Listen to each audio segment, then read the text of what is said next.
Muy buenas noches, queridos idontonautas. Les saluda su amiga Diana Montoya desde el aula virtual de inteligencia dental. El día de hoy con una nueva conferencia patrocinada por nuestros queridos amigos de COA Internacional del programa SABE. Es un gusto para mí presentarles al doctor Antonio Herrera. Muy buenas noches, doctor Herrera. ¿Nos escucha?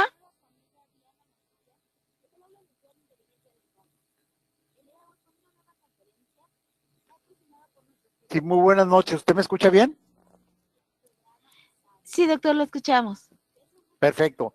Pues agradeciendo otra vez a todos nuestros compañeros idontonautas en una sesión más de el seminario de actualización virtual en endodoncia, la número 55 ya. Ya vamos para el sexto año. Pareciera que todo empezó apenas ayer.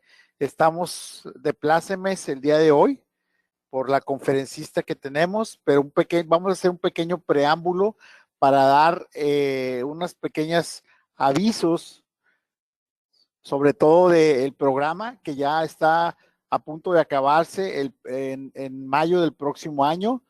Este año, en diciembre, estará el doctor Juan Carlos Paz, sí, con el tema de eh, en enero estará la doctora Jenny Guerrero, retiro de instrumentos fracturados.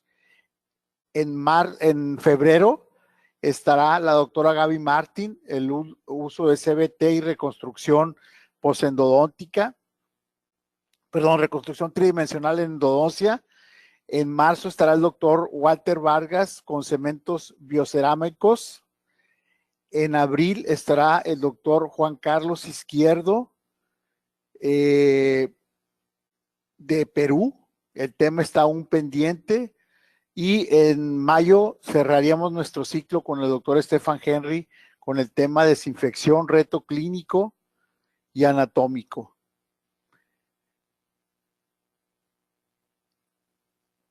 Perfecto. Solo para anunciarles que ya viene nuestro congreso, el 48º Congreso Nacional de Endodoncia de la Asociación Mexicana de Endodoncia, Colegio de Especialistas en Endodoncia, del 29 de mayo al 1 de junio del próximo año, en el Centro Internacional de Congresos de Yucatán, del 29 de mayo al 1 de junio. Ya estamos casi listos con las maletas para irnos a Mérida. Como siempre, habrá pues nuestros conferencistas magistrales que realmente van a ser un deleite, ya verán pronto sus nombres. Como siempre, habrá la convocatoria para temas libres, la convocatoria para Premio Nacional de Investigación, la convocatoria para el Concurso Nacional de Carteles y la convocatoria para el concurso de fotografía. Los esperamos en Mérida, Yucatán. Por favor, vayan haciendo ya sus maletas y vayan haciendo, va a haber paquetes para que salga todo más económico. Pronto estaremos anunciando. También recordamos que los puntos para la certificación del Consejo Mexicano de Endodoncia son, por cada plática, son .5. ¿Está bien? Entonces hay que solicitar los puntos al correo sabeamese@gmail.com y anotando siempre su nombre completo, fecha, la plática a la que se asistió y si es miembro de la academia o de la Asociación Mexicana de Endodoncia. Bueno, sin más preámbulo, vamos a dar inicio. Es para mí un orgullo, un gran placer presentar a mi buena amiga, la doctora Elisa Betancourt Lozano, con el tema de hoy que es antibióticos en endodoncia, cuáles, por qué esos y por cuánto tiempo. Vamos a dar un pequeño resumen de el extenso currículum de nuestra amiga.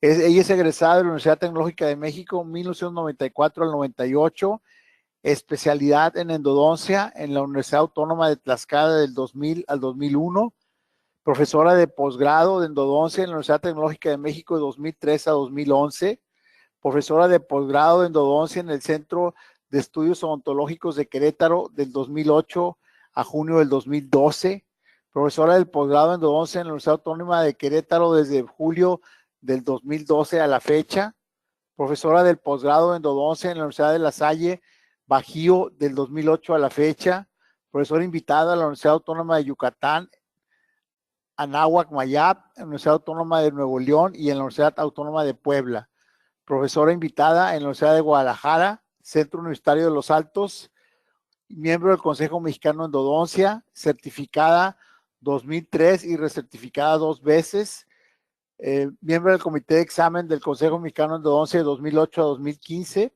socio activo de la Asociación Mexicana de Endodoncia desde 2002 a la fecha, socio activo del Colegio de Endodoncia del Estado de Guanajuato desde 2008 a la fecha, comité de edición de la revista Endodoncia Actual, comité de edición de la revista ADM, publicaciones en diversas revistas nacionales, conferencista a nivel nacional e internacional, vicepresidente de la Asociación Mexicana de Endodoncia de 2013 a 2014 y presidente de la misma, de la Asociación Mexicana de Endodoncia, el bienio 2015 a 2017.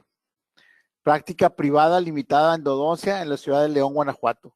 Pues bienvenida seas, doctora Elisa, y es un gusto volver a escucharte. Gracias.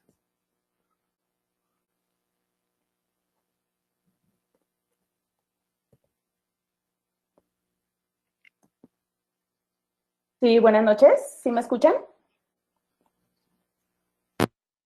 Sí, doctora Elisa. Buenas noches.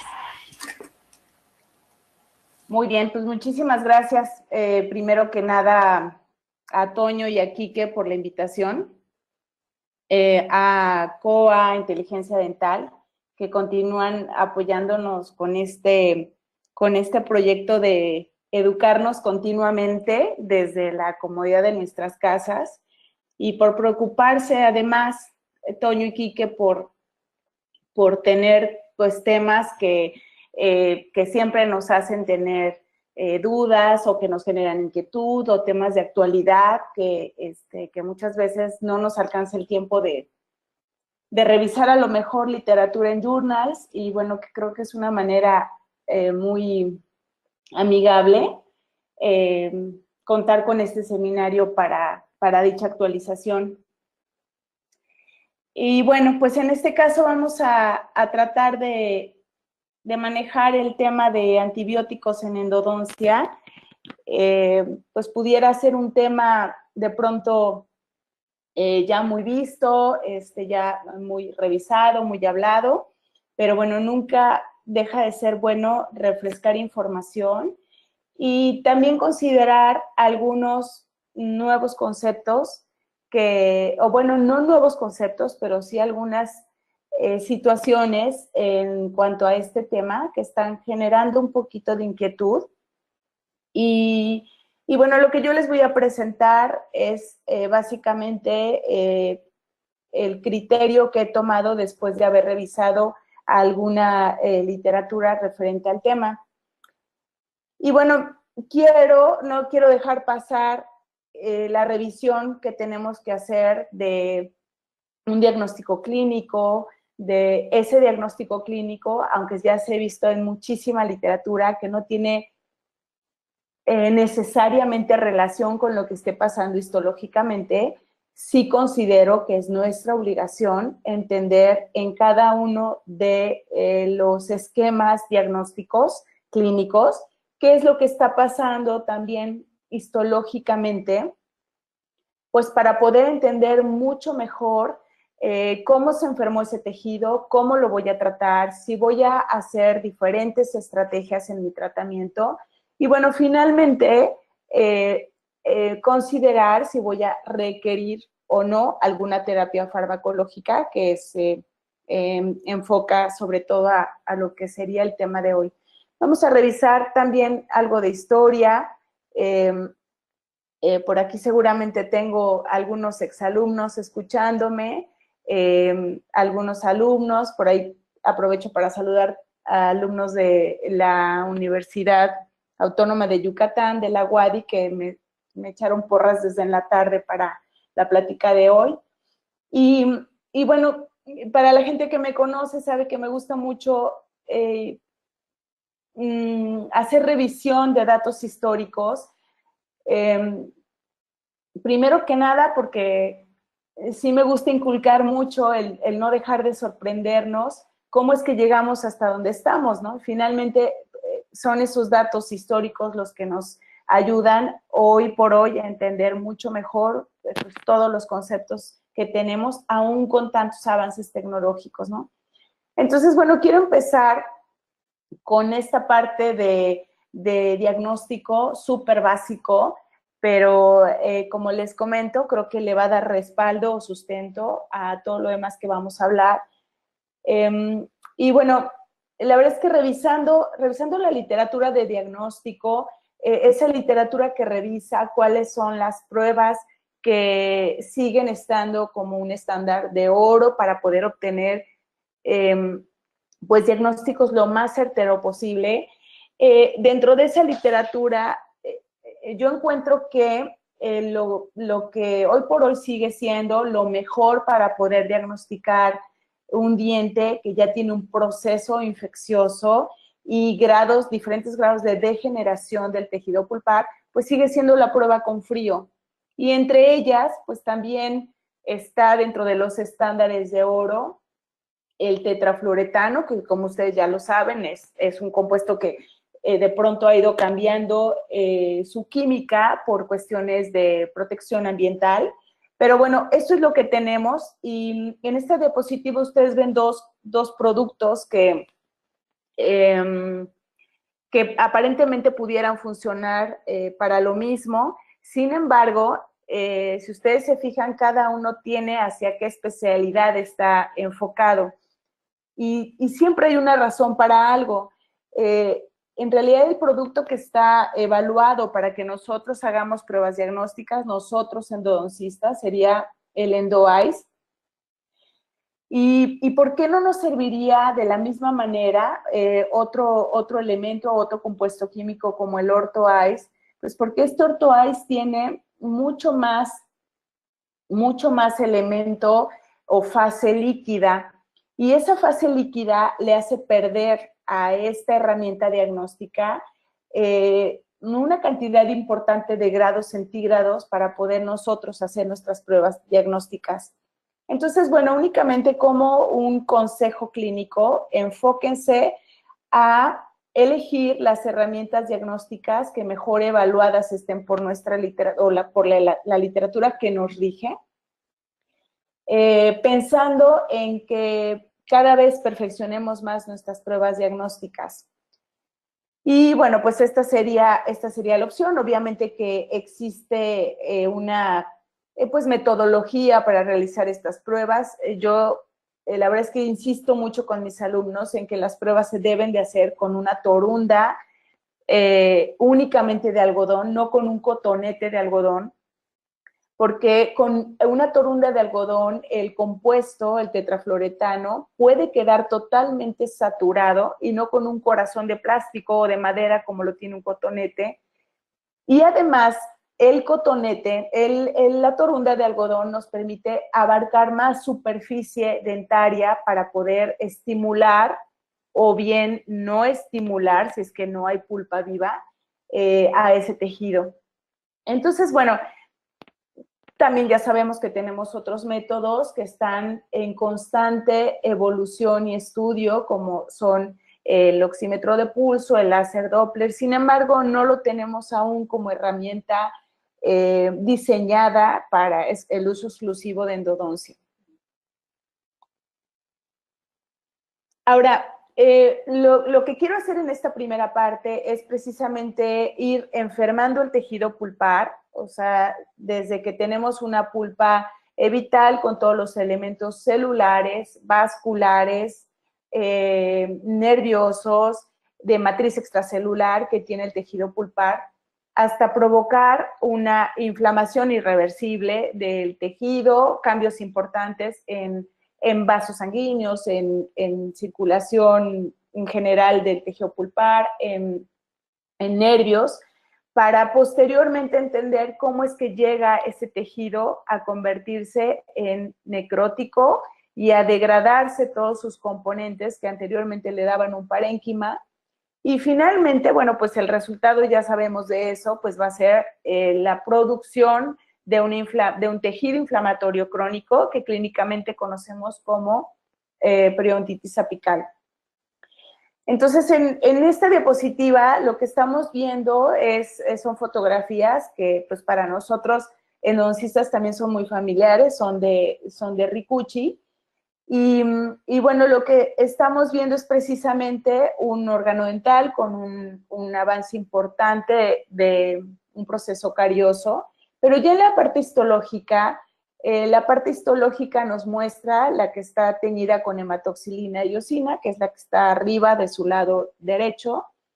Pues un tejido pulpar que todavía tiene pues una gran cantidad de elementos para defenderse.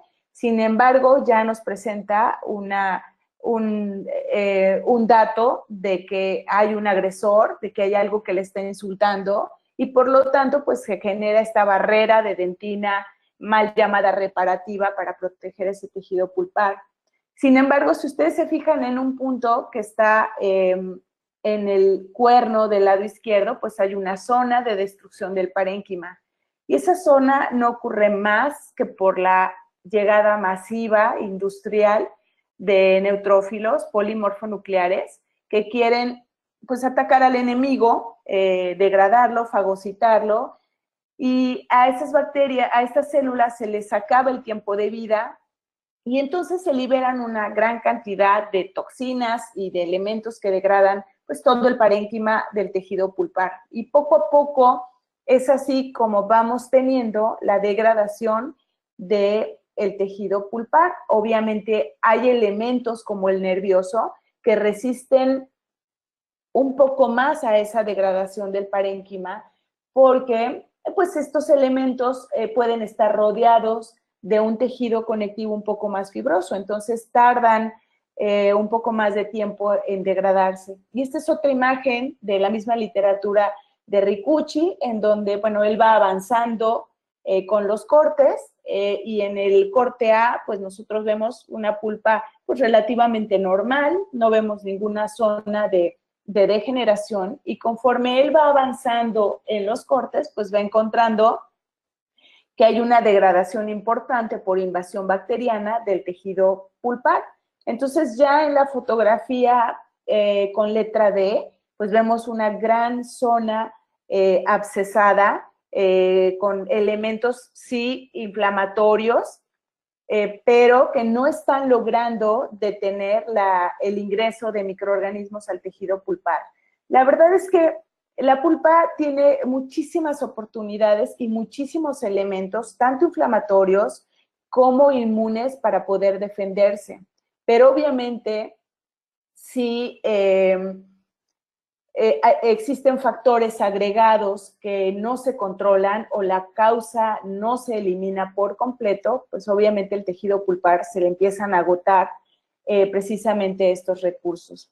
Y así llegamos entonces a entender cómo es que el tejido pulpar se degrada, empezando por el tejido coronal, y precisamente a este tipo de muerte histológicamente se le conoce como necrosis por licuefacción, porque todo el parénquima y todos los elementos que le daban ese soporte o esa firmeza o rigidez al tejido, pues están siendo degradados por toxinas y enzimas, pues principalmente de bacterias pues que están muriendo por efecto de los neutrófilos. Ahora, hasta este punto, puede ser que el tejido periapical permanezca intacto. ¿Por qué? Pues porque la afectación y la degradación está llevándose a cabo de una manera muy localizada, y precisamente es lo que yo les comentaba, la pulpa tiene la manera de ir pues deteniendo esa agresión hasta que finalmente pues se le acaban esos recursos. Se le acaban esos recursos, pues obviamente cuando aún hay elementos vitales, pero no son suficientes. Y además, cuando los microorganismos empiezan a cambiar totalmente su comportamiento porque les están haciendo falta elementos que los mantenían muy potentes en un inicio, y ahorita vamos a entrar ya más de lleno a lo que son las características bacterianas. Pero bueno, esta parte es bien importante también entenderla a nivel tanto clínico como histológico, porque puede hacer el cambio entre que yo maneje de una manera o no, o de otra manera a los diferentes casos clínicos. Entonces, bueno, cuando aún no hay todavía una afectación en tejidos periapicales, pues seguramente no vamos a tener ningún signo ni síntoma, aunque ahora lo que tenemos con todo el aporte que está dando la tomografía, el CBCT, es que hay estudios que nos están hablando más o menos de un 20% de dientes que todavía tienen un diagnóstico clínico de pulpitis irreversible sintomática y, sin embargo, en imágenes de tomografía presentan lesiones periapicales. Pero bueno, eso es harina de otro costal. Pero bueno, son datos que de pronto pues pueden desconcertarnos un poquito porque pues todavía es más distinto lo que tenemos clínica, histológicamente, y ahora el dato con tomografía. Ahora, esto también ya es algo que todos en teoría deberíamos de dominar, ¿no? Y por lo menos estar familiarizados con el consenso de la terminología diagnóstica. Y hoy nos vamos a enfocar a los diagnósticos, sobre todo que hablan pues de un proceso que tienen involucrado ya un proceso infeccioso. Y en este proceso infeccioso tenemos diferentes tipos de comportamientos a nivel periapical. Nos vamos a enfocar, por supuesto, a aquellos que atacan de manera aguda los tejidos periapicales.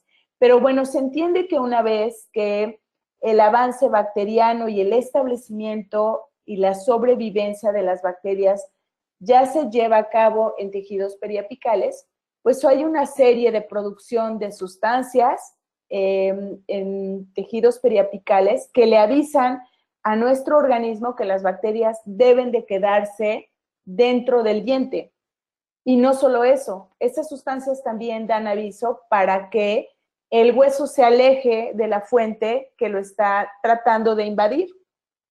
Y entonces, bueno, todas estas sustancias las conocemos como citocinas. Hay muchos tipos de citocinas presentes en tejidos periapicales cuando hay esta estimulación por microorganismos, pero algunas más que otras pues estimulan precisamente a que se lleve a cabo pues todos estos diferentes comportamientos del tejido periapical en reacción a la infección dentro del conducto. Ahora, ¿qué tenemos? ¿Cómo se puede presentar esto clínicamente?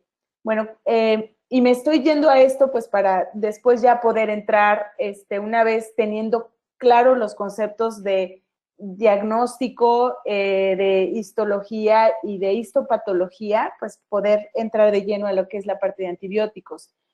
Pues podemos tener en tres casos que estamos viendo en un mismo paciente, podemos tener un periápice normal que no esté dando sintomatología, un periápice con ya una manifestación o un signo radiográfico que nos está hablando de una patología o inflamación crónica a ese nivel. No sabemos histopatológicamente qué tipo de lesión es. Y algunos otros tipos de comportamientos en donde nuestro organismo tiene la fortuna de crear una vía de drenaje si es que las bacterias están siendo productoras de pus o de gases. Y yo digo afortunados, pues porque obviamente son pacientes que nos llegan con una fístula a lo mejor de evolución de 1 mes, 3 meses, 1 año, 3 años, pero el paciente no ha tenido dolor porque su organismo le permitió crear un drenaje fisiológico. Este tipo de infecciones dentro del conducto pueden provocar también, y es lo que nosotros vemos en nuestros consultorios, pues que las lesiones sean de diferente tamaño. El tamaño de la lesión básicamente nos hablaría de dos factores. Uno sería tiempo y otro sería de la capacidad que están teniendo las bacterias que sí lograron vivir en estos conductos para poder reproducirse. Entonces, de ahí que también hay mucha literatura que nos habla cuáles son las bacterias que logran vivir dentro del conducto radicular, pero que además logran reproducirse en mayor cantidad. Y entonces, bueno, ante esto tenemos una clasificación de los diferentes caminos o vías que puede llevar una infección dentro del conducto por parte de la OMS.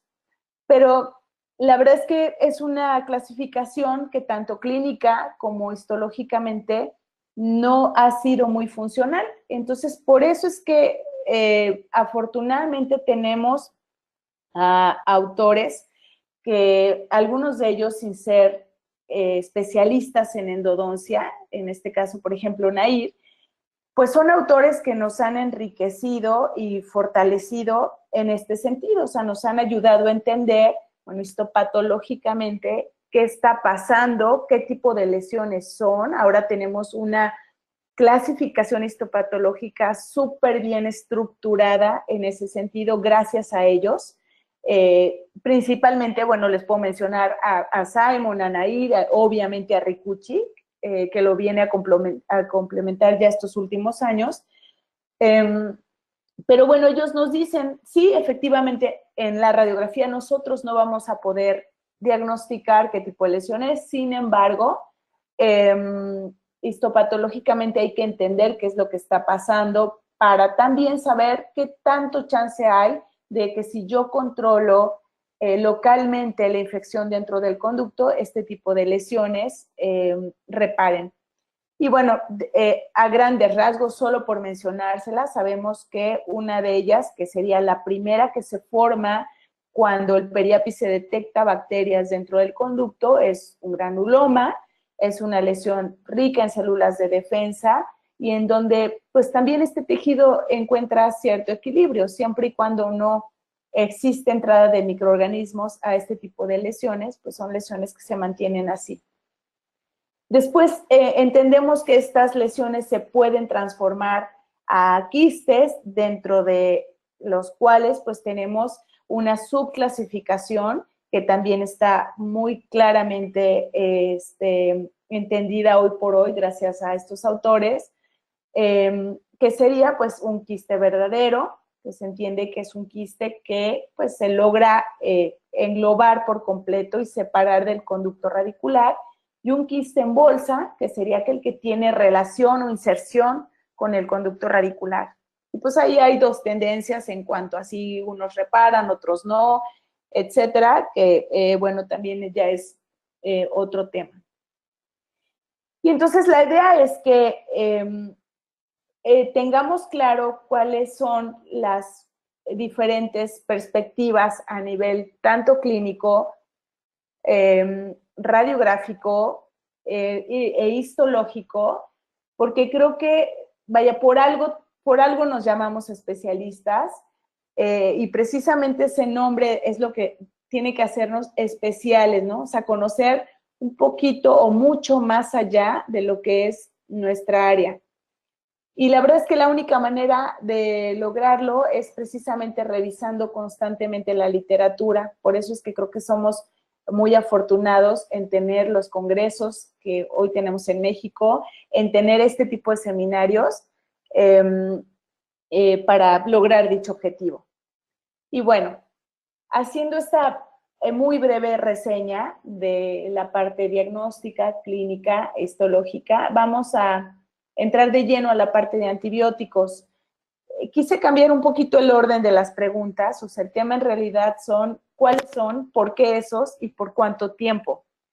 Sin embargo, quiero empezar con por qué vamos a elegir ciertos tipos de antibióticos para después, bueno, ya enfocarnos a cuáles serían esos.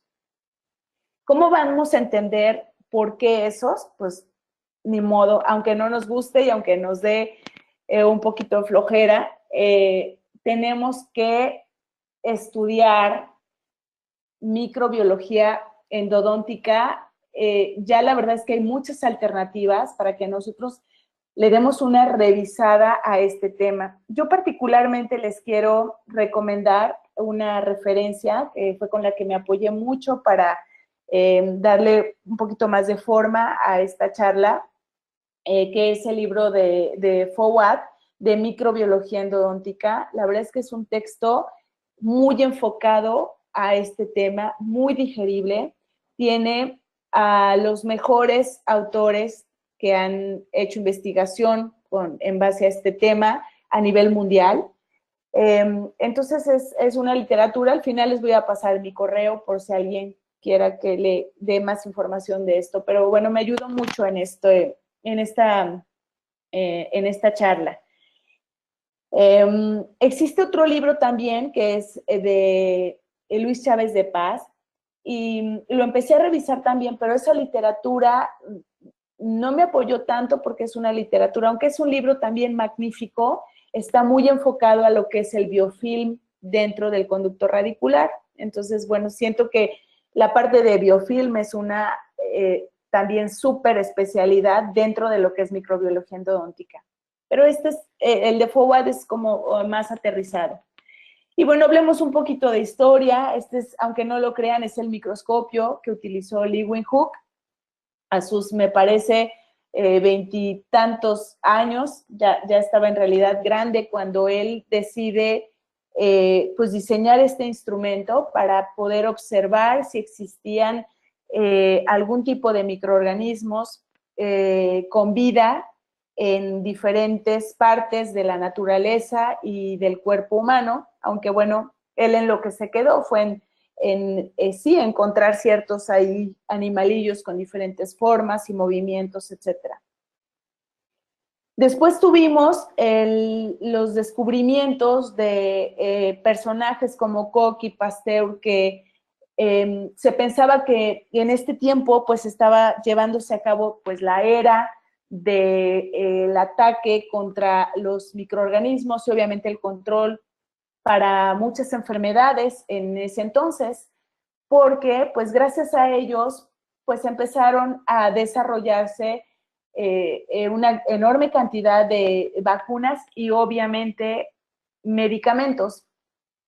Sin embargo, después de toda esta revolución y de que se pensaba que se había pues prácticamente ganado la lucha contra los microorganismos, pues surgió esta situación de resistencia a esos medicamentos.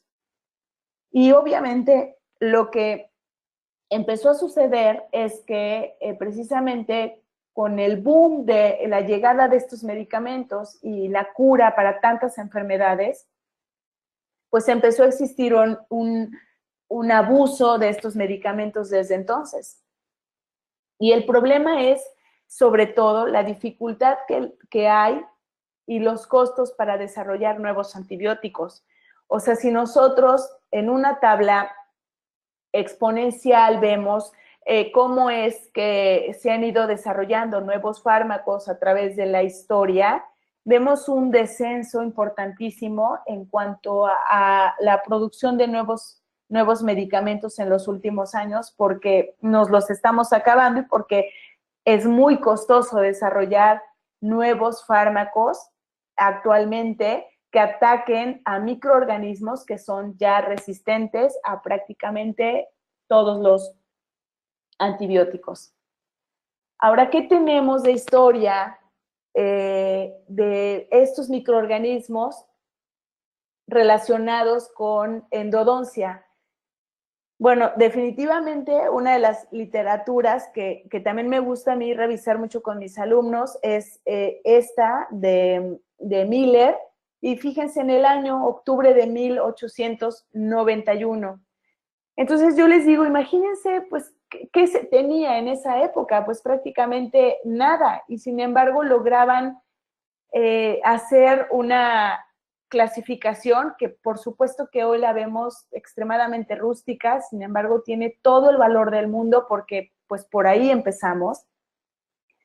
pero que finalmente nos dice, bueno, hay microorganismos en cavidad oral, a grandes rasgos, eso es la gran aportación de Miller en estos años, y también nos dicen, en la estructura dental hay microorganismos, obviamente no se mencionaba ni por mucho placa entobacteriana, biofilm y demás, pero bueno, así es como empezamos.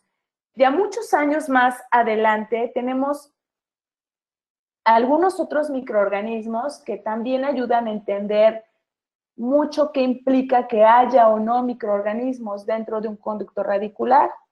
Y es que para 1931 surge una teoría que fue muy utilizada para entender prácticamente todo lo que pasaba en afecciones de tipo dental, y era la teoría del tubo vacío.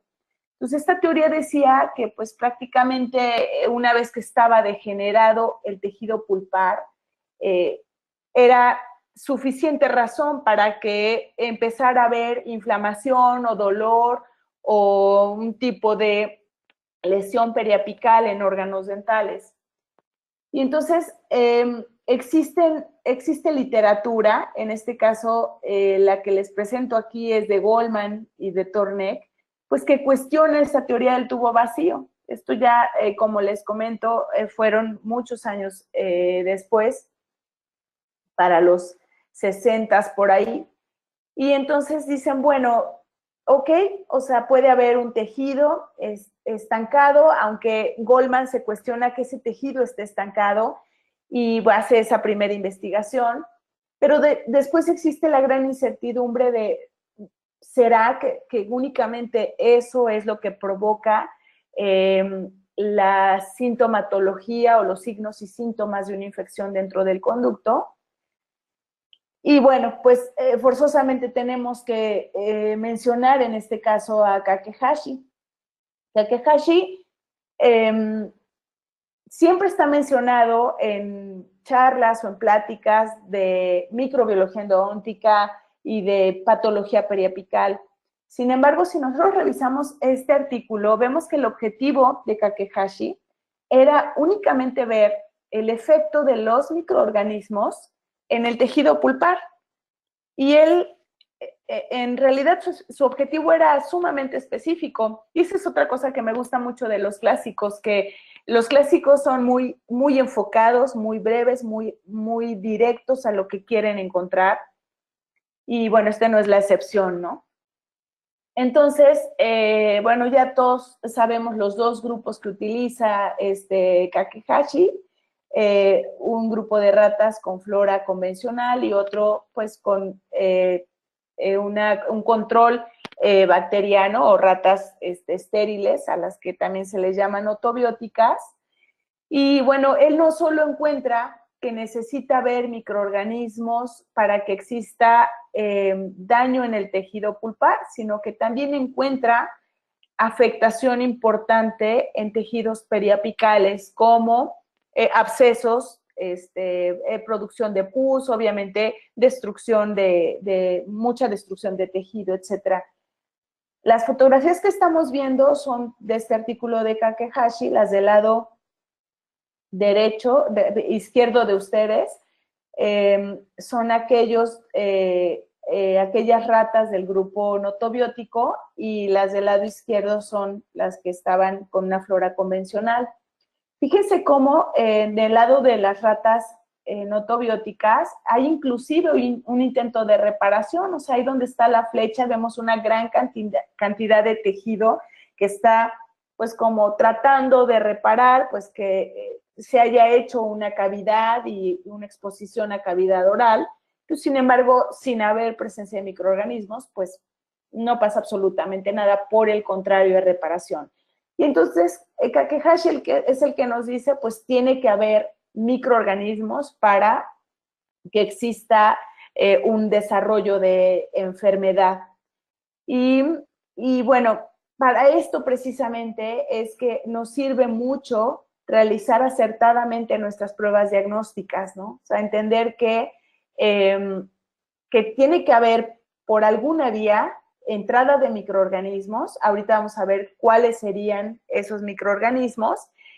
Y si nosotros, primero que nada, hacemos nuestras pruebas diagnósticas en un diente control, en un diente que nosotros estemos seguros que está virgen, sin ningún desarrollo de patología, avisarle al paciente que va a sentir el frío, que lo va a sentir rápido, es decir, que entienda la percepción de esa prueba diagnóstica, pues finalmente por eso es que la herramienta del EndoEyes nos puede determinar pues cuál va a ser el diente que nos está provocando un signo o un síntoma de necrosis pulpar.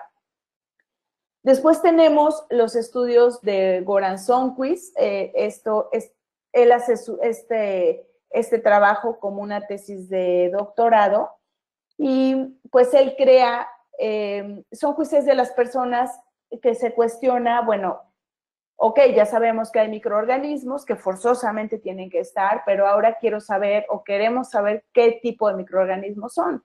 ¿Y qué tal que hay muchos que estén muriendo porque al momento del muestreo, una vez que tocan el oxígeno, se mueren? Entonces, para eso se hace el diseño de cámaras anaeróbicas. Él fue, pues, dentro de esos desarrollos, pues, un pionero para poder establecer finalmente que la flora que predomina en un conducto necrótico, pues, es una flora en más de un 90% predominada por anaerobios obligados. Y después tenemos algunos otros estudios que nos dicen, bueno, ok, ya sabemos un poquito más, ya tenemos técnicas de muestreo más refinadas, más perfeccionadas. Y ahora, ¿qué sucede si únicamente inoculamos una cepa bacteriana? ¿Y qué sucede si en otro grupo ponemos a varias cepas bacterianas? Y entonces los estudios de Fabricius nos demuestran que esos síntomas agudos de infección son mucho más potentes cuando las bacterias hacen interacciones entre sí y generan elementos de resistencia mucho más potentes y, por supuesto, signos y síntomas más potentes. Entonces, toda esta revisión de la literatura va a terminar por determinar cómo se compone la flora que tenemos que atacar con nuestros irrigantes, con nuestros instrumentos, con nuestra medicación intraconducto, si es que esa es nuestra filosofía, y por supuesto con antibióticos. O sea, no hay manera de que nosotros pensemos en mandar un antibiótico si no sabemos a qué microorganismos vamos a atacar. Entonces, estos artículos nos dicen, bueno, que hay 3 factores que van a determinar qué tipo de bacterias vamos a querer matar. Uno es el medio anaeróbico, es decir, cuánto oxígeno o falta de oxígeno existe en el medio, si hay o no nutrientes y, pues bueno, que hay interacciones bacterianas. Entonces, en base a lo que es algunas características específicas que debemos entender precisamente con el mismo objetivo, pues tenemos esta clasificación que la da una tinción, que es la tinción Gram, y gracias a esta tinción tenemos la clasificación de Gram positivas y Gram negativas. Lo que va a ser diferente básicamente a cómo se tiñen una u otro tipo de bacterias son los elementos que existen dentro de la pared celular bacteriana.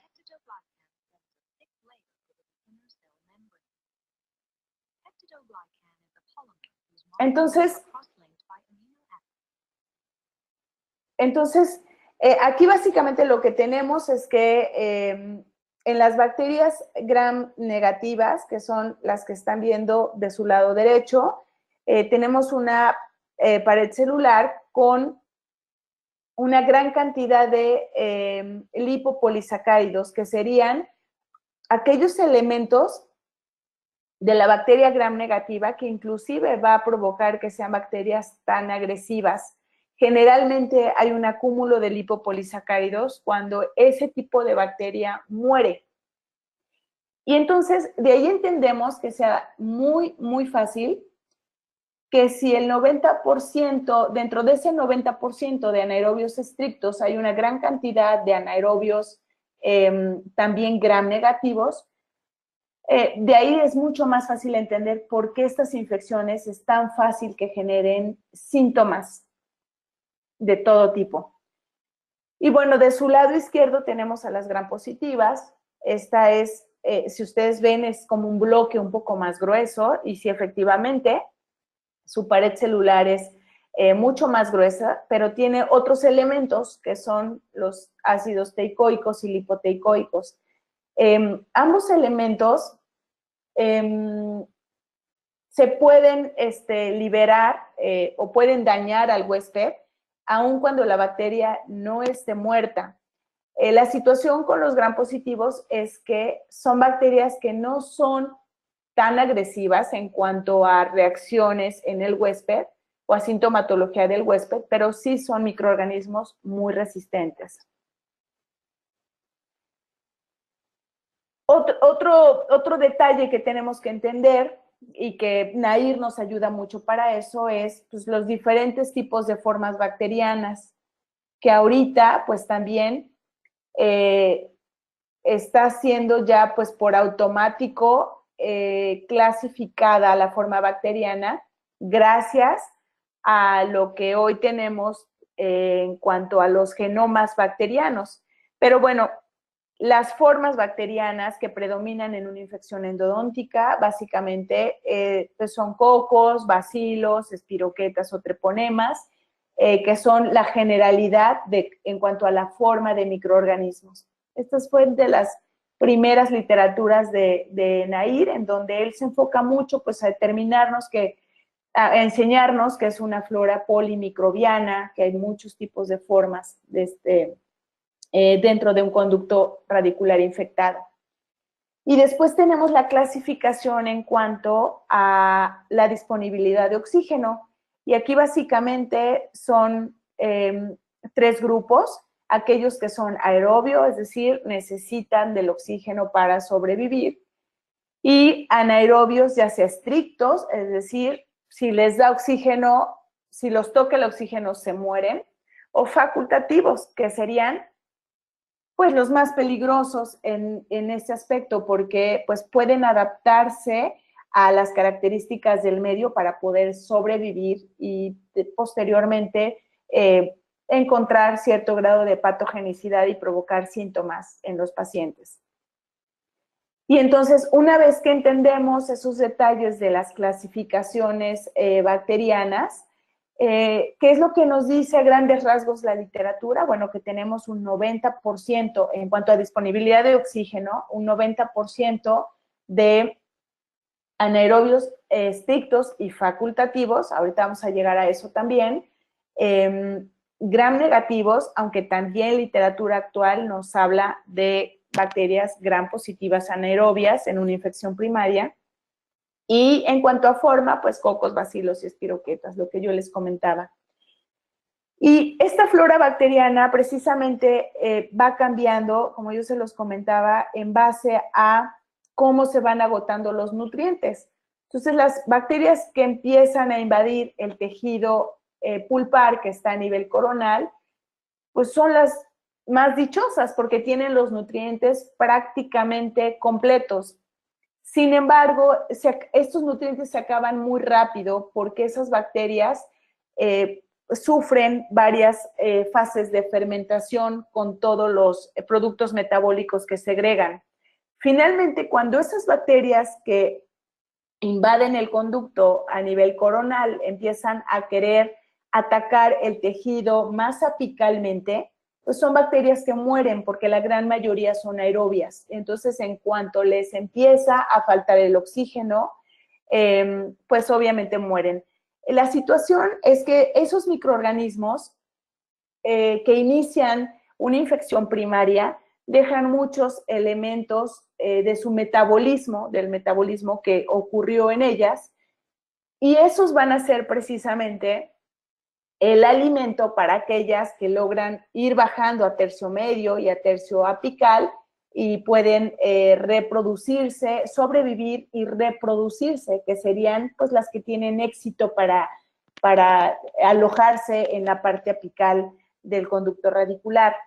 Y por eso mismo es que Sundquist era muy claro en la literatura cuando nos decía, bueno, no necesitamos que exista un medicamento o un irrigante estrella que mate absolutamente a todas las bacterias dentro del conducto, porque para empezar no hay un antibiótico que lo haga, un medicamento intraconducto es imposible también hoy por hoy que lo logre, pero además no es necesario. O sea, si las bacterias tienen tanta interacción y dependen unas de otras, con que yo logre hacer el colapso de un 70-80% de esa carga bacteriana, pues el resto seguramente va a morir gracias a la falta de esos elementos. Esta es una tabla que nos presenta Sundquist. Este es un artículo específicamente de microbiología endodóntica. Él es uno de los grandes autores de microbiología endodóntica, de hecho. Y esta es una tabla, si se fijan, es una tabla, pues, si bien no nos gusta meternos a lo mejor o aprender los nombres específicos de todas las especies, pues es una tabla, la verdad, extremadamente sencilla, general, y eso era lo que se tenía para 1994. Si se fijan, en la tabla que está al lado derecho, hay muchos tipos de bacterias que después, terminando el nombre o la especie, dicen SP, y precisamente eso nos hablaba de que hacía falta reclasificar muchas especies bacterianas que se encontraban dentro del conducto radicular por medio de cultivos. Actualmente, las bacterias cultivables ya han sido también por diferentes medios de cultivo, ya se han podido reclasificar de una mejor manera. Entonces, ahora tenemos dos grandes tipos de filosofías o metodologías. Una serían aquellas que nos dicen cuáles microorganismos son por medio de cultivos y que serían estos, ¿no? O sea, básicamente nos están confirmando algo pues que ya se venía confirmando. Sin embargo, hay tanto trabajo en la reclasificación bacteriana que pues precisamente por eso es que sigue habiendo literatura y debe seguir habiendo literatura en cuanto a cultivo bacteriano. Pero si ustedes se fijan, pues tenemos una gran cantidad de bacilos gram negativos, bacilos anaerobios, gram positivos, etc. Y esto es parte del capítulo que habla de microbiología molecular. Por supuesto, es un capítulo escrito por Siqueira, que apenas estuvo en el Congreso de la Academia. Desafortunadamente yo no lo pude escuchar, pero bueno, seguramente es de las personas que más ha publicado con técnicas moleculares. Y bueno, si para algo ha servido muchísimo pues toda esta aportación de Siqueira y de muchos otros autores que lo han hecho, pues es para seguir con esta reclasificación. Y vean qué diferencia hay de la tabla que yo les mostraba de Sundquist con esta, que es una tabla de muchas que existen en esta literatura. Y a esto le llaman árbol filogenético basado en comparaciones genéticas por medio del RNA con el 16S, con una unidad 16S. Sin embargo, yo les digo que hay mucho trabajo por hacer porque aquí lo que sucede es que cuando surge el genoma humano, pues obviamente también eso ayuda a que se desarrollen o que se descubran los genomas bacterianos. Pero el genoma bacteriano ahorita únicamente ha logrado determinar qué tipo de microorganismos tenemos por medio de este elemento que es el 16S-RNA. Y ese elemento de las bacterias es el 0.05% del genoma de una célula bacteriana. Entonces, pues obviamente que se sabe muchísimo más de las características de los microorganismos, pero falta muchísimo más por estudiar. Pero fíjense cómo este genoma humano, este genoma bacteriano, perdón, también nos está dando inclusive las características o los síntomas clínicos que puede provocar todas las características que detecta ese genoma humano. Entonces, bueno, pues es parte de lo último que se está publicando a nivel de microbiología endodóntica. Ahora vamos, pues específicamente a ver cuáles serían los antibióticos que, conociendo qué microorganismos se tienen que atacar, cuáles serían los que nos ayudarían. Entonces, bueno, tenemos que los antibióticos en endodoncia están destinados o tienen el objetivo de aumentar la capacidad de los tejidos del huésped para poder defenderse de lo que le está provocando daño, en este caso los microorganismos. Y como tal, antibiótico significa pues ir en contra de la vida. Y bueno, pues son medicamentos que hacen precisamente eso.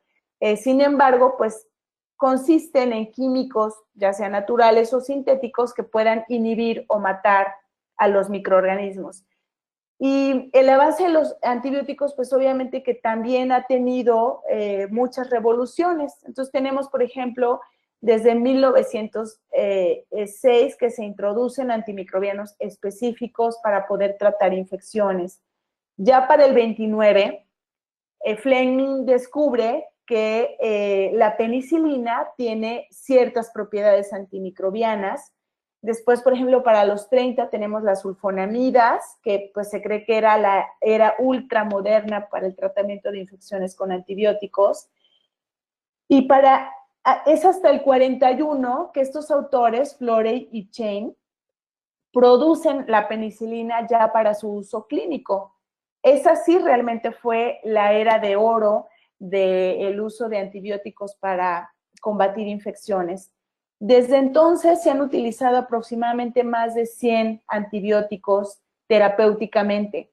Afortunadamente, los que tenemos que entender nosotros son muy limitados y la verdad es que es algo muy sencillo, creo yo, una vez que tratamos de revisar este tema y encontramos cuáles serían los que específicamente nos sirven. Entonces, bueno, tenemos algunas reglas en cuanto a la prescripción de antibióticos, antes de específicamente decirles cuáles son, que les digo que son muy pocos. Y lo primero y quizás lo más importante es que la fuente local de la infección debe ser eliminada. De otra manera, el antibiótico no puede llegar adecuadamente y no puede tener un nivel de potencia adecuado. Recordemos que las zonas en donde hay infección y producción de elementos por parte de las bacterias son zonas en donde hay también muerte de tejido y por lo tanto no hay vascularidad. Y si no hay vascularidad, no puede haber llegada del antibiótico. Y esta es quizás una de las diapositivas más importantes para mí porque también es lo que va a marcar la pauta para que yo decida si puedo acortar la duración del tratamiento del antibiótico o debo de respetarla más o menos en dosis terapéuticas unos de 5 a 7 días. Número 2, la ruta de administración debe asegurar el acceso rápido de la droga en dosis terapéuticas al sitio de infección. Afortunadamente, los antibióticos de selección para infección endodóntica, aun cuando su ingestión es por vía oral, aseguran un acceso rápido, pero además alcanzan dosis terapéuticas de una manera rápida. Entonces, por esa parte creo que también podemos estar controlados. Número 3, tratar de utilizar antibióticos que nos permitan manejar dosis altas. No a lo mejor un esquema completo de dosis altas, pero sí a lo mejor por lo menos 1 o 2 tomas altas para asegurar que el antibiótico alcance el sitio de infección en una concentración terapéutica suficiente. Y esto, bueno, nos lo va a dar también otro punto que ahorita vamos a manejar. Pero esto es a lo que nosotros le llamamos dosis de carga o de ataque. Y la verdad es que yo desde que hago uso de estas dosis de ataque, he visto que puedo manejar de mucho mejor manera estos pacientes con estos casos de absceso alveolar agudo. Entonces, bueno, ya les voy a manejar al final cuáles serían las dosis de ataque para aquellos que tenemos como indicados. Dosis mantenidas en niveles terapéuticos por periodos suficientes, y esto es básicamente para asegurar su efectividad. En realidad, este índice de niveles terapéuticos es una medida que tenemos o que se tiene en farmacología para saber qué tanto puedo aumentar la dosis antes de que sea tóxico para mí. Entonces, afortunadamente, también tenemos esa ventaja con aquellos de selección para endodoncia. Y en cuanto a dosis mantenidas, es decir, duración del tratamiento, la verdad es que lo vamos a hablar al final. No hay datos suficientes de la duración del tratamiento. Ese es un grave problema, porque a estas alturas darnos cuenta de que estamos mandando un antibiótico por 7 o 10 días de forma empírica, pues obviamente que es de cierta manera frustrante y desconcertante. El promedio aproximado de duración del tratamiento, en general, de los que podemos nosotros prescribir, sería de 5 a 8 días. Y esto va a depender básicamente de estos 3 factores que ustedes están viendo hasta abajo: grado de la infección, recuperación del paciente. O sea, si yo mando el antibiótico o necesito o quiero acortar la duración del tratamiento por 3 días, pero la recuperación del paciente está a un 60%, por supuesto que, sería una necedad cortar el tratamiento. Y obviamente saber qué microorganismos pueden estar involucrados para decidir en este aspecto. Después, bueno, utilizar medicamentos con índice terapéutico elevado, lo que yo les comentaba, esto necesitamos que se diseminen rápidamente y que actúen rápidamente. También este índice terapéutico elevado nos habla de qué tanto puedo elevar las primeras dosis para que yo logre esta diseminación y esta acción de manera adecuada. Afortunadamente, dentro de las líneas que tenemos de elección en endodoncia, la penicilina y la amoxicilina son antibióticos con un índice terapéutico elevado, entonces nos permiten manejar dosis de ataque. Es muy importante, por último, como regla, que el antibiótico seleccionado sea específico para los microorganismos que provocan el problema. En realidad, en endodoncia no necesitamos, si nosotros ya más o menos entendemos la parte de microbiología endodóntica, por ende, también podemos decidir que no necesitamos bombas de antibióticos, porque eso es algo que también con lo que nos topamos mucho, ¿no? O sea, le mandé la penicilina más el metronidazol más un aminoglucósido, y entonces son bombas de antibiótico que son innecesarias. Y lo peor de todo es que estamos fomentando el grave problema de resistencia bacteriana que existe hoy a nivel mundial. Entonces, saber el espectro que tenemos que atacar es clave para la decisión de cuál puedo mandar. Y sabemos que para que una droga funcione como un fármaco, básicamente se requieren de 4 propiedades. La más importante de estas 4 propiedades sería la selectividad, y es de lo que les estoy hablando precisamente, ¿no? O sea, que el antibiótico que voy a mandar sea selectivo, lo más específico posible para la flora bacteriana o para el espectro que está produciendo pus, gases en un cuadro de un absceso alveolar agudo. Y de aquí es que vamos a tener básicamente 2 grupos. Uno serían aquellos bactericidas y bacteriostáticos. El bactericida es una droga que puede erradicar la infección en ausencia de mecanismos de defensa del huésped, es decir, mata directamente al microorganismo. Y un bacteriostático es aquella droga que va a inhibir su crecimiento, pero sí va a requerir de mecanismos de defensa del huésped, es decir, no la mata, simplemente le altera alguna función a la bacteria que necesita para poder seguir viva y reproduciéndose, y bueno, así, y ya después el huésped con sus elementos de defensa mata a la bacteria. Entonces, bueno, en resumen, ¿cuál sería nuestro espectro de acuerdo a la literatura? Pues básicamente tenemos anaerobios estrictos, gram positivos y gram negativos, facultativos anaerobios también, gram positivos. Entonces, la sugerencia es, de preferencia, utilizar aquellos agentes que tengan cualidades bactericidas de amplio espectro, porque son de mayor espectro sobre los bacteriostáticos. Las razones para entender esto es que un bactericida, por tener un efecto directo en la sobrevivencia bacteriana, disminuye el número de bacterias causando su muerte celular.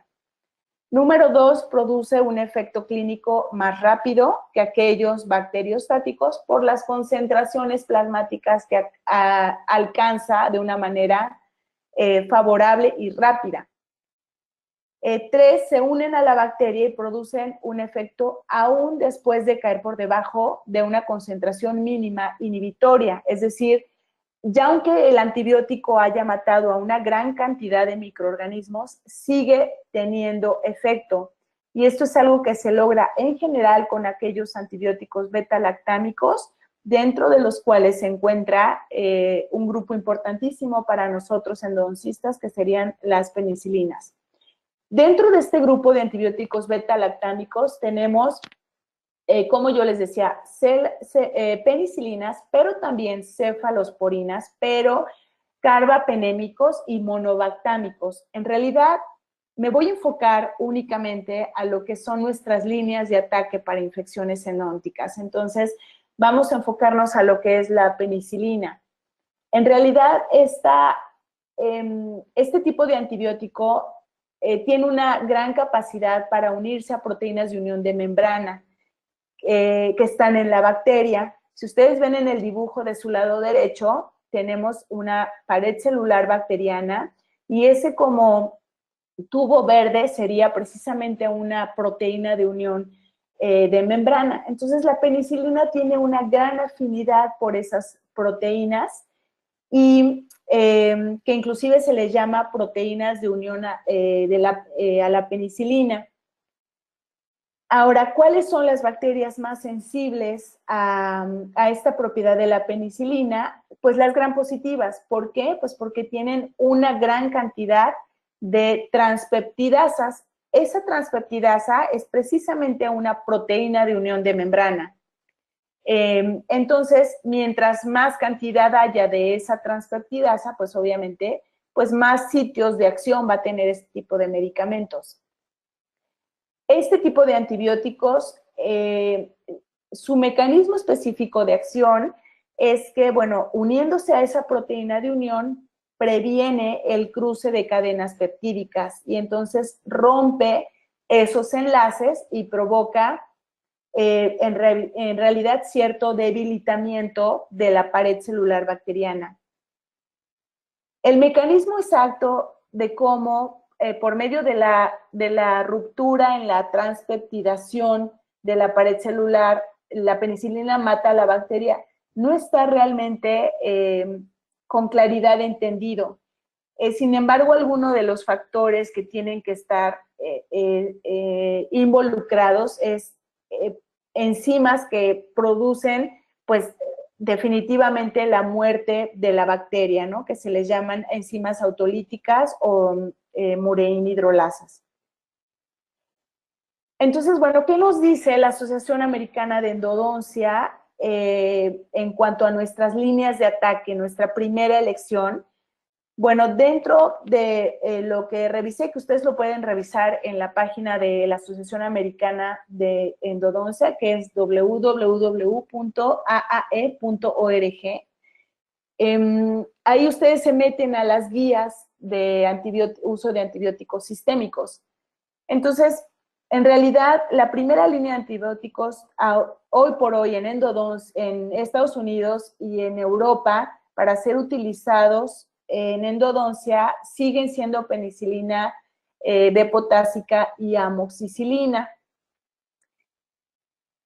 Ahora, en caso de que nosotros no tengamos ninguna contraindicación para prescribir la penicilina B-potásica, que como les comento, se sigue considerando, aunque ya hay algunos peros también a tratar. Bueno, es un medicamento, como yo les había comentado, tiene un índice terapéutico alto. Por lo tanto, bueno, si nosotros tenemos una tableta de Pemvica de 250 miligramos, puedo aumentar la dosis inicial como una dosis de ataque para poder alcanzar ese nivel terapéutico y rebasarlo inclusive. El hecho de rebasar ese nivel terapéutico antes de llegar a un nivel tóxico no aumenta los efectos adversos. Es decir, si el medicamento produce un efecto adverso, lo produce con dosis baja que con dosis de ataque. Y si así fuera el caso, hay que cambiar del tipo de antibiótico. Pero si no es así, entonces la penicilina B-potásica nos permite dar hasta 4 tabletas en la dosis inicial como una dosis de ataque. Y bueno, pues es un medicamento con una vida media de 6 horas. Y bueno, el esquema que se manejaba anteriormente es de 7 a 10 días. Ya ahorita vamos a hablar de la duración del tratamiento ya para terminar. Y 1 hora antes de alimentos o 2 horas después. Ahora, ¿cuáles serían las ventajas de un beta-lactámico llamado amoxicilina contra otro beta-lactámico llamado penicilina? Bueno, en específico la Pemvica. Bueno, aquí nada más les quiero mencionar que ambos son susceptibles por sí solos, o sea, sin ningún compuesto adicional, a esas enzimas que degradan a los antibióticos y que ya son parte de las bacterias que son resistentes a estos antibióticos. Producen estas enzimas para poder detectar y degradar a estos microorganismos. Pero, ¿por qué sería un medicamento un poco más potente el pensar en amoxicilina en vez de penicilina B-potásica? Bueno, miren, la amoxicilina el compuesto es una aminopenicilina y se desarrolló para tener una alternativa por vía oral como análoga a la ampicilina, porque pues la ampicilina, ya ustedes saben, es un fármaco al que muchísimas microorganismos, bacterias, han generado resistencia precisamente por el uso y abuso. Tiene mayor espectro que la penicilina hacia anaerobios gram negativos, cosas que es de interés especial para nosotros. Sin embargo, ojo, cuando a la amoxicilina se le considera de un mayor espectro, generalmente es porque abarca bacterias que son ajenas a una infección endodóntica como Haemophilus influenzae o Escherichia coli. En este caso, pues esa situación de ser de amplio espectro, pues digamos que no nos debe de llamar tanto la atención porque ese amplio espectro toca bacterias que no afectan endodónticamente.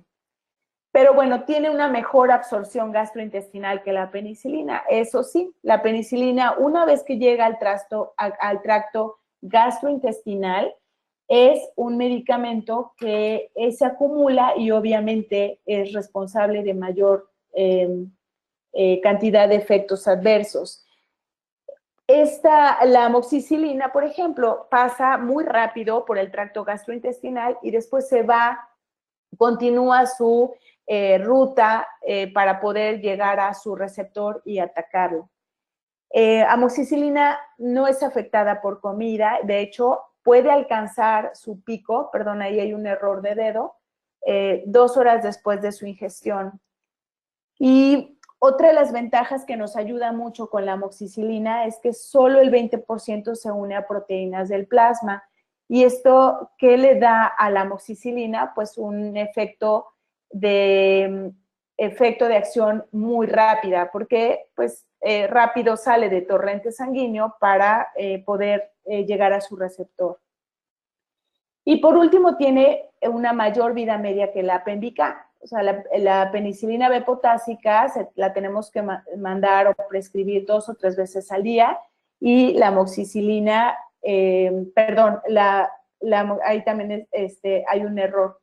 2 o 3 veces al día comparados con las 4 de la penicilina. Ahora, hablando de la penicilina, en realidad, de lo que nosotros acabamos de comentar, pues a lo mejor no entendemos por qué tendría grandes beneficios comparado con la penicilina B. Y bueno, aquí en realidad el héroe de la película sería el ácido clavulánico. Gracias a este ácido clavulánico es que se pueden inhibir las beta-lactamasas. Entonces, esas bacterias que ya resisten tanto a penicilinas como a amoxicilina pueden ser controladas y atacadas si la amoxicilina se le adjunta el ácido clavulánico. Entonces, en este caso, la prescripción sería amoxicilina con ácido clavulánico. Si nosotros nos vamos como una primera línea de ataque a la infección con esta opción, serían 875 miligramos con 125 de clavulanato. Y esto se toma 2 veces al día únicamente. Ahora, ¿por qué 875 miligramos? Bueno, esta prescripción es la que dentro de mi criterio creo que es la de mayor utilidad, porque esta dosis de los 875 miligramos funciona como una dosis de carga. Es decir, aquí no se tiene que aumentar la dosis, sino que esta presentación de 875 funciona como tal.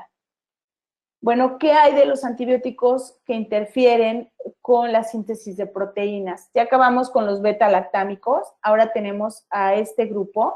Esta sería la segunda línea de antibióticos para tratar nuestras infecciones o infecciones endónticas.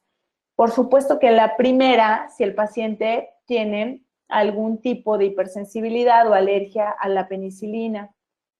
Estos medicamentos son bacteriostáticos, es decir, como dijimos, alteran alguna función bacteriana, pero no matan a la bacteria. Sin embargo, si yo aumento un poco su dosis, pueden funcionar como bactericidas, cosa que es una super cualidad, porque acuérdense que algo que funciona como bactericida baja de una manera importante la carga bacteriana. Dentro de este grupo tenemos básicamente las lincosamidas, los macrólidos y las tetraciclinas. ¿Cuál estaría dentro de las opciones de elección para infecciones endodónticas? Pues la clindamicina, que es un derivado de la lincosamida. Por supuesto que es obligado saber cuál es su espectro. Bueno, ataca anaerobios gram positivos y negativos, por lo tanto, me sirve. Su mecanismo de acción es atacar una subunidad en los ribosomas bacterianos, que se le llama subunidad 30. Y aunque en algunos libros encontré que ataca subunidad 50, bueno, vaya, sí es importante, pero para nosotros lo importante es entender que ese es su mecanismo de acción y que altera de una manera importante todo lo que tenga que ver dentro de la bacteria con la síntesis de las proteínas, que es pues prácticamente todo. Y por eso es que no la mata, pero definitivamente deja a esa bacteria y a las hijas de esa bacteria pues muy deficientes para atacar al huésped. Dentro de qué cantidad o porcentaje de patógenos endónticos abarca, pues abarca un 75%. Tampoco es afectado por comida y va a alcanzar su pico a 1 hora después de la ingestión, sobre todo si mandamos una dosis de ataque, que serían 2 cápsulas en la toma inicial. Y hay que tener mucho cuidado con aquellos pacientes que nos mencionan algún cuadro de colitis y hacer énfasis de qué tipo de colitis se trata. La colitis pseudomembranosa es una infección causada por el Clostridium difficile, que es muy difícil de combatir para este tipo de antibiótico, y la acentúa, o sea, si es que ya está presente, acentúa este tipo de enfermedad, de colitis pseudomembranosa, y en caso de que empezáramos a ver primeros síntomas de colitis pseudomembranosa, por supuesto que hay que descontinuar la droga. Los primeros síntomas son síntomas, es un cuadro importante, agudo, con diarrea con fiebre, dolor abdominal, moco, moco inclusive y sangre en heces fecales. Entonces, en este caso, por ejemplo, si tuviéramos a un paciente que tiene alergia a la penicilina, pero además presenta colitis pseudomembranosa, pues tuviéramos que a lo mejor recurrir a algún tipo de macrólido, quinolonas, tetraciclinas, aunque hay que tomar en cuenta que hay mucho menos susceptibilidad a estos antibióticos por medio de microorganismos o patógenos endónticos. Bueno, la prescripción de la clindamicina serían, son cápsulas, no son tabletas, de 300 miligramos, se toma una cada 6 u 8 horas. Aunque hay literatura que ha demostrado que a las 12 horas sigue teniendo un nivel terapéutico adecuado. Pero bueno, lo ideal sería mandarlo en base a lo que revisé de la guía de la Americana de Endodoncia, cada 6 u 8 horas. Y la duración, ahorita vamos para allá. Bueno, entonces, finalmente, para terminar esta charla, ¿por cuánto tiempo vamos a decidir? Y el tratamiento del antibiótico. Y para esto, bueno, me fui a esta literatura que habla de cuáles son los antibióticos de elección para infecciones ontogénicas. También si necesitan que les mande esta literatura, con mucho gusto así lo haré. Pero algo que me llama mucho la atención del título de este artículo, pues es cuánto debe de durar el tratamiento. Y lo primero que yo pienso es, pues, ¿cómo que cuánto? O sea, si, pues, tiene mucho que lo estamos mandando por un periodo aproximado entre 5, 8 días o entre 7 y 10 días. Entonces, bueno, las hipótesis, algunas hipótesis que maneja esta literatura, pues es, primero que nada, comparar, ¿no? O sea, si yo tengo antibióticos de un espectro un poquito más limitado, por así decirlo, como nos mencionan penicilina, acitromicina o clindamicina, si se comportan igual o mejor que aquellos que tienen un espectro más amplio, un espectro bacteriano más amplio, ¿no? Bueno, otra hipótesis de esta revisión de esta literatura sería qué nos dicen los estudios de laboratorio a nivel de sensibilidad de antibióticos.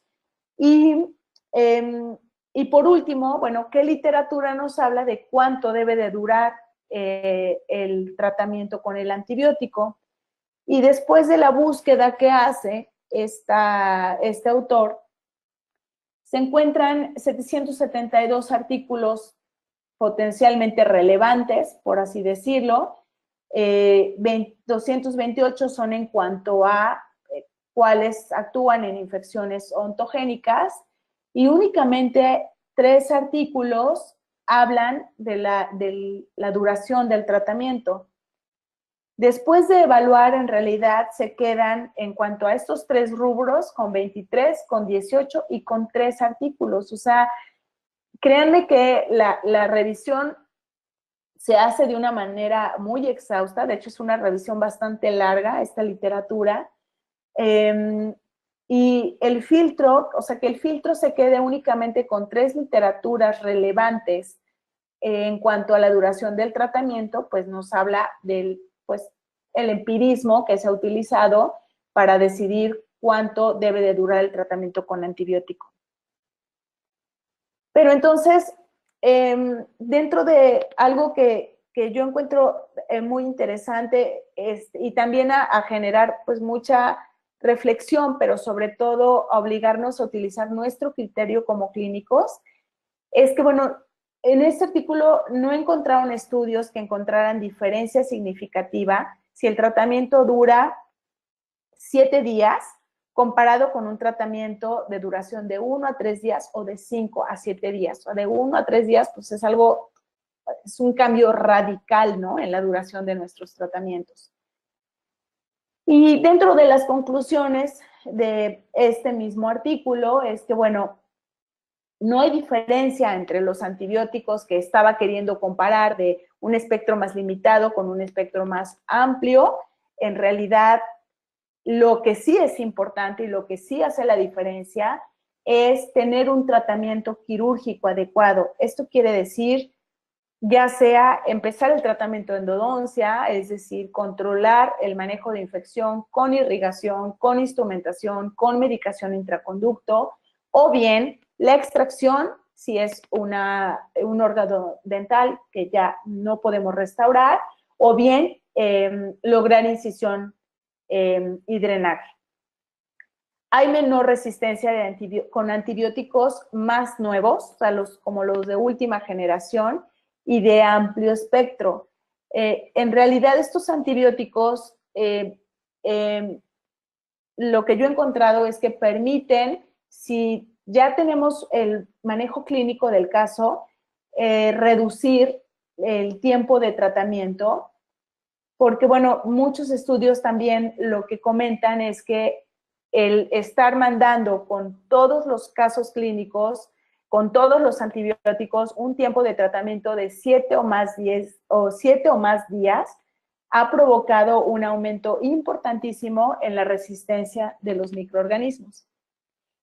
Y bueno, no encuentra diferencia entre el tratamiento de 3 o 4 días y el de 7 días, repito, siempre y cuando se tenga un tratamiento quirúrgico adecuado. Si es un paciente de primera vez que llega pues con un cuadro de un absceso alveolar agudo, pero tiene trismus, pero inclusive ni siquiera puedo tomar una radiografía, por supuesto que no puedo pensar en mandar o en acortar la duración del tratamiento, aún dando dosis de ataque por 1 o 3 días. O sea, es un paciente que su sintomatología nos está pidiendo que yo mantenga una dosis elevada desde el inicio, pero además mantenga dosis terapéuticas también por un periodo que me lo va a indicar la recuperación de los síntomas de estos pacientes. Y bueno, mis conclusiones, yo sé que es un tema que pues obviamente que es muy, muy extenso. Traté de enfocarme pues únicamente a lo que pues hoy por hoy nos sigue rigiendo y a esta última literatura que nos habla de duración del tratamiento. Pero bueno, puede haber muchas preguntas, muchas dudas y siéntanse también con la confianza de escribirme después de esta charla. Mis conclusiones serían, bueno, contar siempre con las herramientas de diagnóstico. Nosotros los endodoncistas creo que somos los que capturamos a estos pacientes que nos llegan con una pulpitis irreversible, francamente establecida, muy fácil de diagnosticar como tal y de entender que es un proceso inflamatorio. Y esos mismos pacientes nos llegan con una receta, con un antiinflamatorio, con un medicamento como analgésico y con otro medicamento tipo antibiótico, cuando el diagnóstico no amerita que ese paciente tome ese tipo de fármacos. Entonces, contar con las herramientas, aunque sea yo dentista de práctica general, protesista, pero periodoncista, pero lo que sea, tener esas herramientas de diagnóstico. O sea, el EndoEyes tiene que ser una herramienta en todos los consultorios dentales del mundo. Obviamente conocer el espectro de los fármacos, que como yo les comentaba, no hay que ahondar mucho. O sea, si yo me meto a la página de la Asociación Americana o si de repente escucho una charla y saco una literatura, es muy fácil que yo tenga información de qué es lo que quiero yo atacar cuál es mi espectro en base a mi área. Conocer los antibióticos seleccionados para un manejo adecuado de infecciones endodónticas. Obviamente contar con esta opción de los medicamentos con dosis terapéuticas altas para poder tener la opción de la dosis de ataque. 1000 veces prefiero una dosis de ataque que un antibiótico por vía intramuscular, porque un antibiótico por vía intramuscular es un antibiótico que entra muy rápido, sí, hace efecto muy rápido, pero así de rápido el fármaco se va a hígado para prepararse para ser eliminado por vía renal. Entonces, yo no quiero eso. Yo además quiero mantener las dosis terapéuticas por cierto periodo de tiempo. Y bueno, reducir la duración del tratamiento farmacológico, sí y solo sí se hizo un buen manejo clínico del caso. Y bueno, pues eso es todo por mi parte. Les agradezco muchísimo que hayan estado. Espero que algo les pueda servir de esto en su consulta diaria. La verdad es que yo soy de la idea que cuando entro a una conferencia, con que de ahí me lleve una decisión clínica en mis pacientes, pues eso ya valió la pena, eso ya fue de entrada una inversión. Y les dejo mi correo también para que cualquier cosa, pues directamente se contacten conmigo. Muchas gracias nuevamente a Toño, a Quique, a Diana, a COA, a Inteligencia Dental y pues a todos ustedes. Es un gusto poder compartir esto.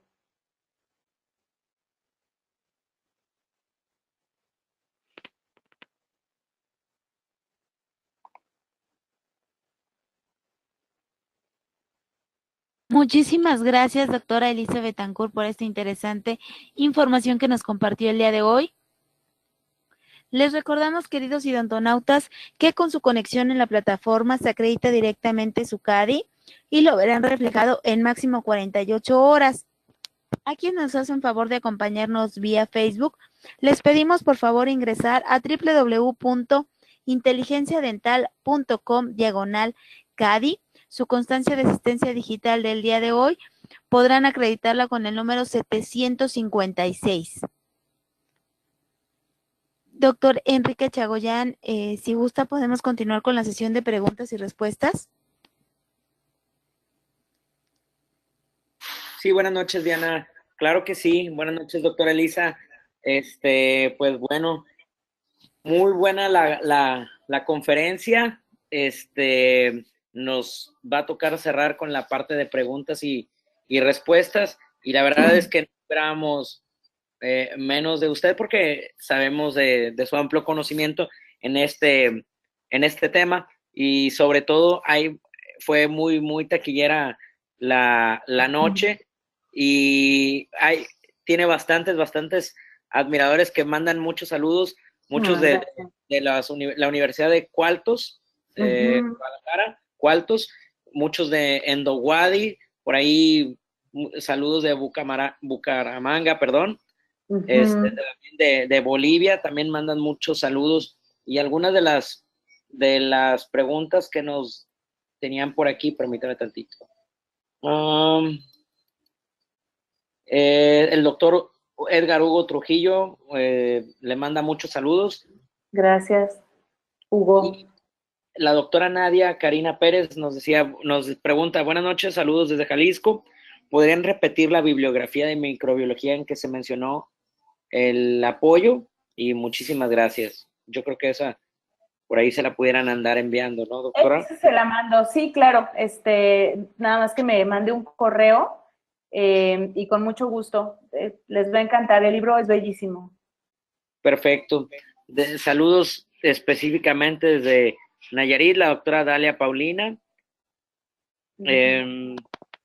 Desde Querétaro, el doctor Arturo Vera. Ok, y la doctora Mariela Corbera dice que nos encantaría recibir la literatura, doctora, en dowadi@outlook.es. Claro que sí.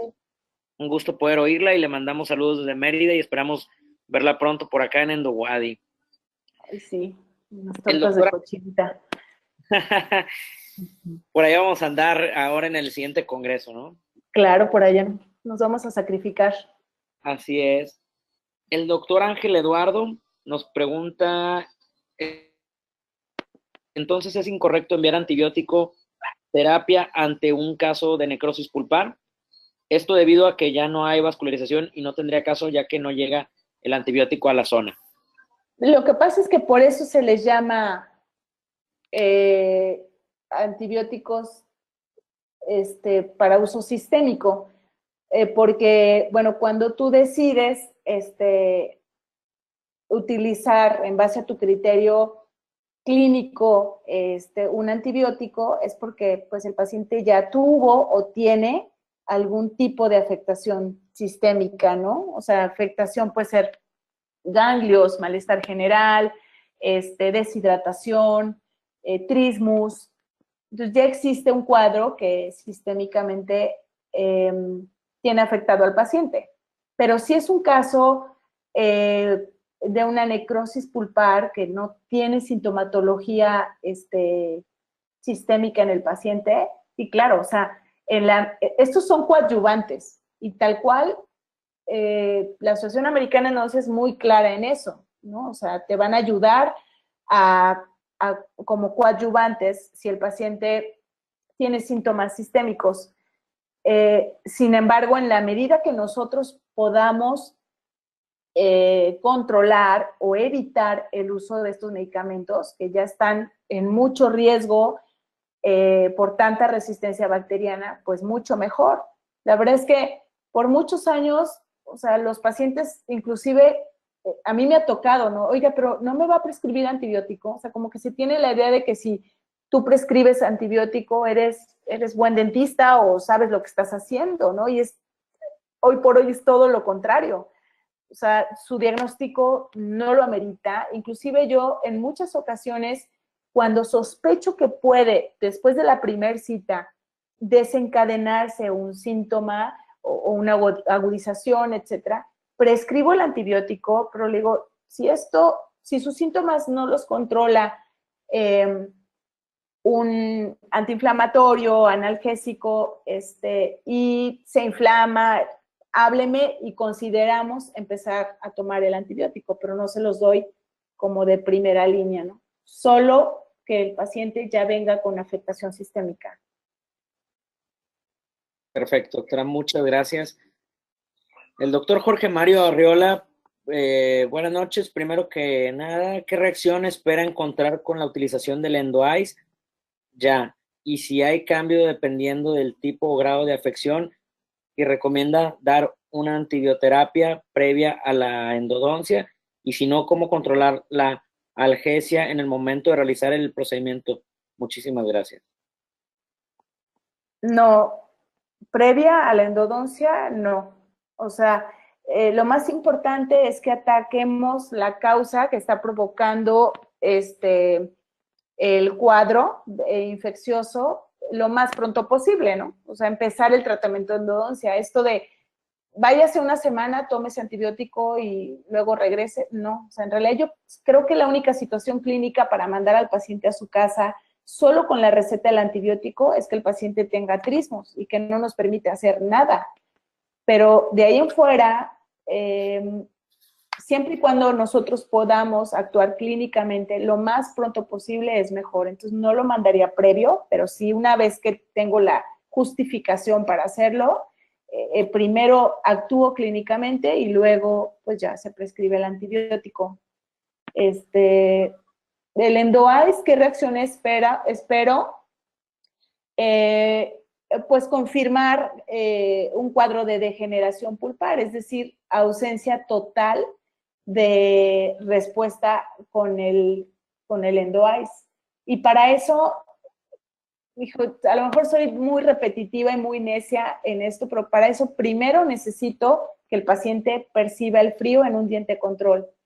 O sea, es la clave para que nosotros manipulemos la percepción de ese paciente al frío y sí, que realmente me dé una respuesta mucho más exacta y precisa. Si el diente está necrótico, ese paciente no va a sentir absolutamente nada. Así, antes de de haber hecho las pruebas nos diga es que me duele con el frío, con el calor. Muchas veces nos dicen eso, pero es una sensación ya tan extensa de dolor que el paciente ya todo lo percibe como tal.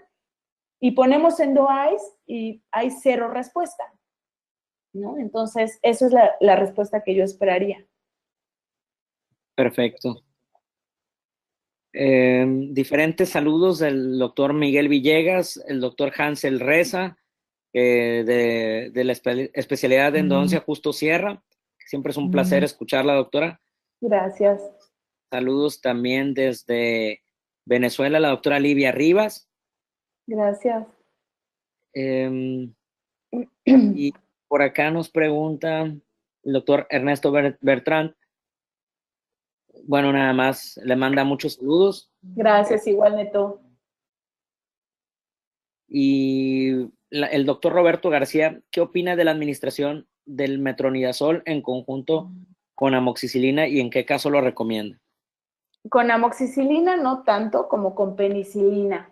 Hay un estudio de Baumgartner, no me acuerdo del año, en donde él prueba la susceptibilidad de bacterias patógenas endónticas a diferentes antibióticos. Entonces, él prueba penicilina, bueno, si mal no recuerdo, penicilina, amoxicilina con clavulanato y metronidazol. Y pues hace ahí también algunas combinaciones. Entonces, el metronidazol solo no cubre muy bien el espectro de la infección endodóntica, pero entonces más o menos por ahí me acuerdo que tocaba un 48% de las bacterias, aprox. Sin embargo, unido con penicilina, que sería, por ejemplo, en este caso la Pembica, bueno, o penicilina B potásica, subió a un 98, 99%. Entonces, también hay que saber, o sea, qué combinaciones sí pudieran estar permitidas, que esa es como una de las excepciones, ¿eh? Si voy a mandar clindamicina, no necesito combinarla o hacer sinergismo con otra, amoxicilina con clavulanato tampoco, porque ya por sí solas nos dan lo que es, o sea, cumplen el objetivo que estamos deseando. Pero bueno, en este caso, por ejemplo, el metronidazol con la penicilina, pues tuvo muy buen efecto. Muchísimas gracias, doctora. La doctora Hilda Areli Tamés le manda saludos desde Monterrey. Excelente presentación. Gracias, amiga. La doctora Adi Marisa Pacheco. Buenas noches, doctora. Mi pregunta sería, cuando la dosis de ataque se respeta el horario indicado, como en las siguientes tomas, ¿cómo serían las siguientes tomas? El esquema es igualito, o sea, tú no tienes que cambiar nada. Por ejemplo, clindamicina. ¿Quieres dar una dosis de ataque? Entonces le pides al paciente que la primer toma se tome 2 y después una cada 8 durante 5 días. O sea, el esquema es exactamente igual, lo único que haces es duplicar la dosis, la primer toma en el caso de clinda.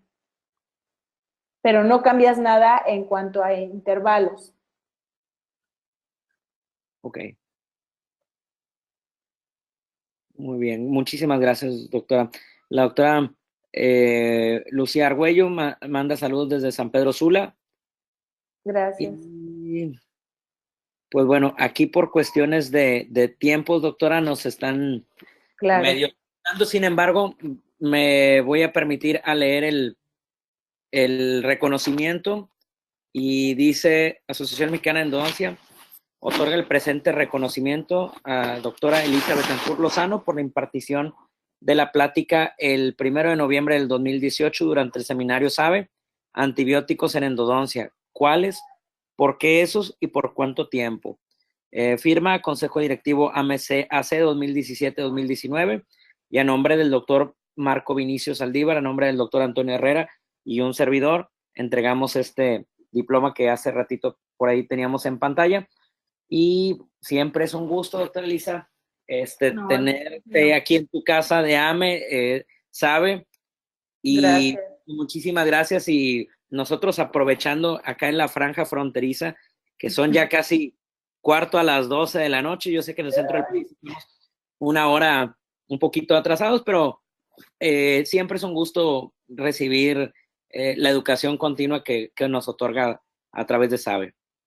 No, gracias a ustedes. La verdad es que ya saben que es mi punto débil esto de pues preparar un tema así, hacer algo que me apasiona muchísimo y que sobre todo que le sirva a alguien más, ¿no? Entonces, Claro. bueno, pues gracias a ustedes. Para mí, la verdad es que siempre es un gustazo enorme participar en esto y que me tomen en cuenta. No, para nada. Siempre es agradable contar con su presencia. Y bueno, yo me despido por parte de la asociación. Se quedan aquí con Diana para cerrar esta sesión. Ok, Quique, un abrazo. Igualmente, Lisa, un gusto en saludarte y muchísimas gracias por tu gran ponencia. Gracias, Quique. Fuerte Bye. abrazo. Hasta luego.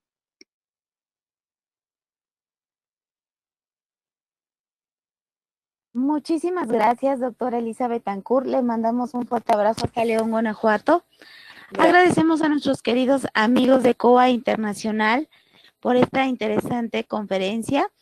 También agradecemos a la Asociación Mexicana de Endodoncia, Colegio de Especialistas en Endodoncia. Especialmente queremos agradecerles a ustedes, queridos idontonautas, que se conectan de todo nuestro país y de países hermanos latinoamericanos. Fue un verdadero placer recibirles el día de hoy en esta su aula virtual y más en el ciberespacio. Les agradecemos mucho su tiempo, confianza y preferencia. Nos encantará encontrarles próximamente en esta su aula virtual para que disfruten de las interesantes conferencias que tendremos en vivo para ustedes. Se despide su amiga Diana Montoya. Hasta pronto.